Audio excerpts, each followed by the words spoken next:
இன்றே டவுன்லோட் செய்து உங்கள் ஃபேவரட் ஷோக்களை என்ஜாய் பண்ணுங்க.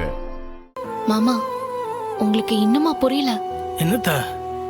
அவனை பார்த்தாலே சிடுசிடுன்னு கோவப்படுவா. அவனை பத்தி பேசினாலே எரிஞ்சு விழுவா.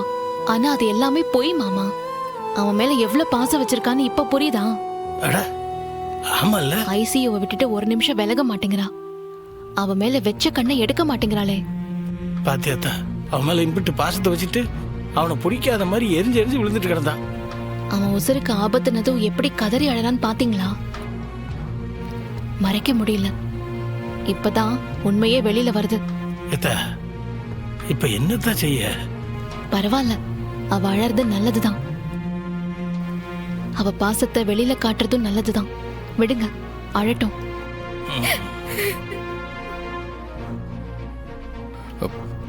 அவ அந்த மாதிரி இருந்ததுக்கும் ஒரு வகையில நான் தான் காரணமோன்னு குற்ற உணர்ச்சியா இருக்கு பரணி.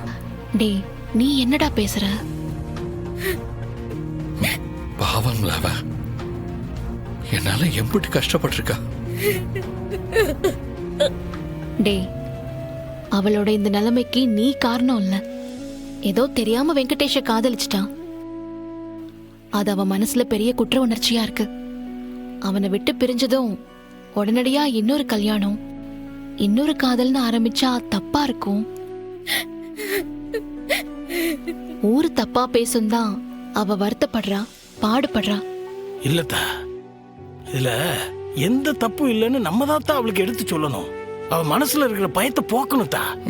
எனக்கு இன்னும் குற்ற உணர்ச்சி அதிகமாகுது இல்ல. என்னோட டார்ச்சரை தாங்க முடியாம தானே அவ அவசரமா வெங்கடேஷ கல்யாணம் பண்ண வேண்டி இருந்துச்சு.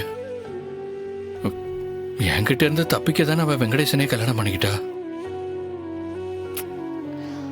அவங்க அவங்களுக்கு பழிய அவங்க மேல போட்டுக்கிறதே ஒரு வேலையா போச்சு பாண்டி.